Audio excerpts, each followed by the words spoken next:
Any Gulf element. Any Gulf element. Any Gulf element. This is Charlie. Real break. Come in. Shit! Go!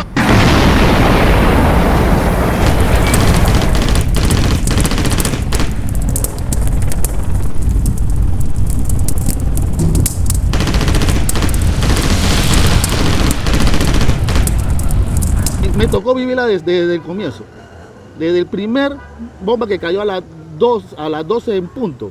12 y 1 registran algunos documentos. Me tocó vivirla. ¿Qué me acuerdo de eso? Algo impresionante, se sentía porque se levantó, como te digo, estaban cerca aquí de la casa y se escuchaba que la casa se estremecía, los cines, se estremecían duro con la abanicada de los helicópteros. Y no estamos hablando de 4 o 5 helicópteros. Eran como 10 helicópteros que se levantaban ahí. Y los cines se levantaban y yo me asusté. Escuchamos el bombardeo, lo sentimos, cada bomba se siente como vibra en tu cuerpo, en tu casa, en el techo. Aunque no cayeran directamente, cada una de esas bombas te causa sentimientos inimaginables, no comparable con nada. En casa perdimos a un familiar, mi tío Manuel fue uno de los primeros caídos de la invasión.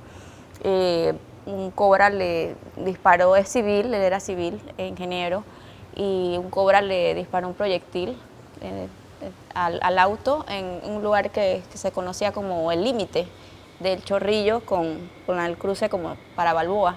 Es una escena espantosa porque el cuerpo, o sea, se ve que hay restos, ahí se ven restos como de lo que seguramente fue un organismo vivo, no sé, sangre y demás.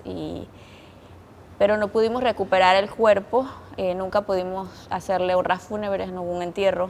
Decir que era por Noriega no tiene ningún sentido, eso ya lo sabemos, que Noriega era un empleado de Estados Unidos y que lo que Estados Unidos estaba preocupado tenía más que ver con la doctrina Monroe que con cualquier defensa de derechos humanos de cualquier persona. Enviar un mensaje a toda la región de que Estados Unidos estaba en poder y que podía tomarse Panamá o cualquier otro país en el momento que quisiera. La otra verdad es que Estados Unidos necesitaba hacer un cambio de gobierno en Panamá para poder modificarlo al momento de que la economía y la política de Panamá no surgiera un movimiento de panameño verdadero que nos llevara a una posición soberana, y ni siquiera en lo político ni en lo económico. Y eso se logró. ¿Qué significa la invasión panamí? Humillar a patriotas que dieron la vida por su patria, que no lo hace cualquiera. Y enaltecer a 3 traidores que tomaron posesión en suelo americano, o sea, en la zona del canal, para que gobernaran el país por 4 años. Eso es lo que significa la invasión para mí y debería significar para un montón de gente. Hay un relato oficial de la invasión que, como en toda guerra o conflicto o masacre, lo cuenta quien vence. Y nos parece que no era justo lo que planteaba, porque en primer lugar el relato oficial justifica la invasión. Entonces me parecía necesario, sin tener que dar mi propia tesis del asunto, empezar a recabar datos, informes que había preparado otra gente, tanto de periodistas como de escritores o de investigadores, y documentos oficiales, noticias. Entonces empecé a recopilar y a clasificar y a poner en el blog desde noticias hasta libros, para poder un poco analizar que hay una diferencia entre las razones y las justificaciones. Es fundamental que Panamá, que su población y las generaciones que van siguiendo puedan preservar una memoria lo más acertada o lo más aproximada a la realidad, y no solo la noticia oficial que triunfó en el momento, porque eso determina mucho de nuestra identidad como nación, como ciudadanos y ciudadanas.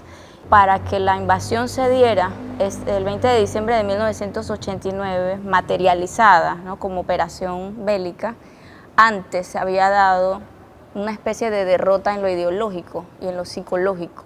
Entonces el 4º grupo de operaciones de trabajo de información del Ejército de Estados Unidos había hecho un trabajo por 2 años de manipulación psicológica con estrategias. Hay muchos documentos que los definen y que muestran las estrategias que se fueron usando para ir sembrando tanto en la sociedad estadounidense como en la panameña la idea de que era justificada la invasión. Sobre el hecho de la invasión, la memoria es difícil recuperarla, no solo porque se actuó con irresponsabilidad, no solo porque el ejército de Estados Unidos y el gobierno que se instauró ilegalmente en Panamá ocultaron información o no investigaron y se violaron numerosos derechos humanos. ¡No vende patria!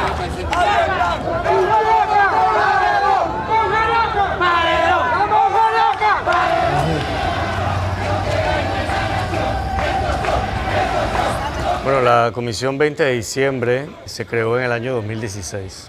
Recordemos que la invasión ocurrió el 20 de diciembre de 1989 y tantos años después, en el año 2016, el Estado panameño decide crear una comisión. A partir de ese momento se le asignó a la comisión investigar sobre el número, pero también la identidad de las víctimas de la invasión, su paradero y suerte, los perjuicios de violaciones que sufrieron, pero además las violaciones al derecho internacional, tanto de los derechos humanos como el derecho humanitario que haya ocurrido durante la misma. La comisión se abocó inmediatamente al trabajo de investigación del número y de la identidad de las víctimas. Y fue de una manera natural porque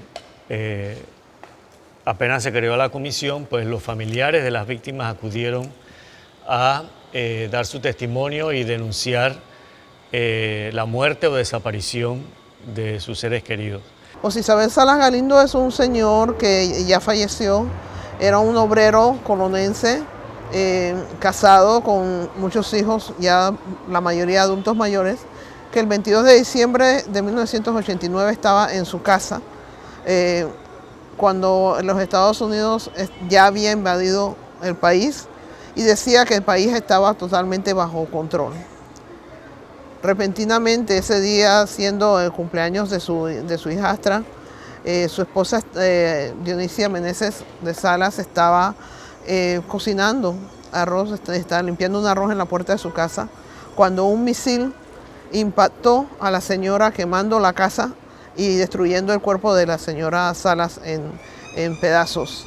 Casi toda la parte de la cintura para abajo la destruyó, se quemó la casa, los familiares todos salieron heridos, los que estaban ahí, y 2 misiles más fueron disparados en el área central de Colón. Es un caso sumamente importante para el pueblo panameño, es un caso que marca un precedente internacional, porque somos, por medio de ese caso, el único país que ha podido demandar a Estados Unidos por una invasión sin la asistencia de ningún gobierno y con la participación activa de las víctimas de la invasión. Sí, desde el año 90, con las primeras marchas y las primeras actividades de reclamación, las familias y la sociedad, una parte importante de la sociedad reclamó esas medidas de dignificación de la fecha.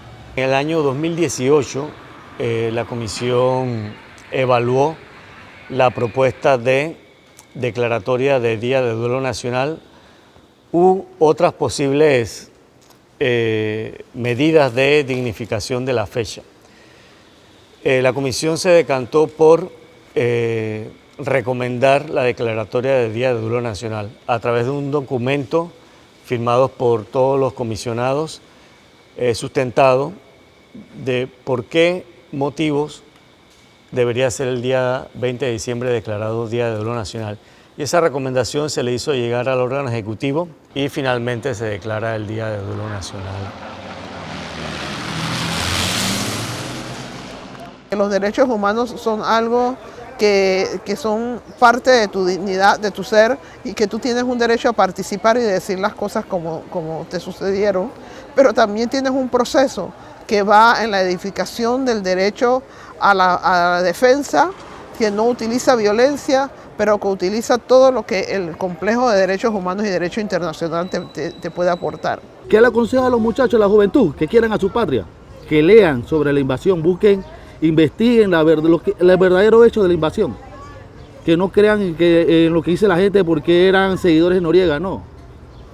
La tropa peleó pensando en defender a su patria y deberían honrarlo en las escuelas, estudiarlos en la universidad y que los historiadores en verdad digan la verdad de los hechos de la invasión. Yo les aconsejo que estudien, que lean solamente.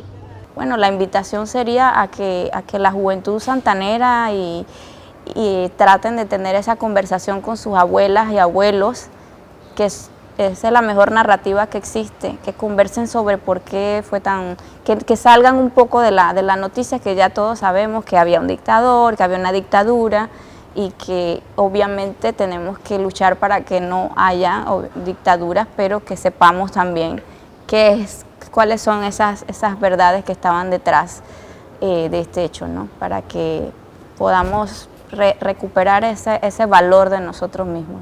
Yo creo que es importante que las nuevas generaciones puedan conocer, que se les facilite el acceso a toda la información para que puedan llegar a sus conclusiones sobre lo que significó la invasión de Estados Unidos a Panamá. Durante muchas generaciones eso no ocurrió, de hecho el tema fue vetado, cubierto con un velo, y yo creo que este resurgimiento que hay en torno a la investigación de los hechos ocurridos durante la invasión es una oportunidad para esa juventud de informarse.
Las personas que aplaudían la invasión, muchas hoy día no lo harían, pero esa culpa hace que no queramos hablar del tema, y es difícil recuperar la memoria si no nos podemos sanar y perdonar y entender las razones que pesaron, y que no todo fue por maldad ni porque queríamos ver a nuestro país destruido, ¿no?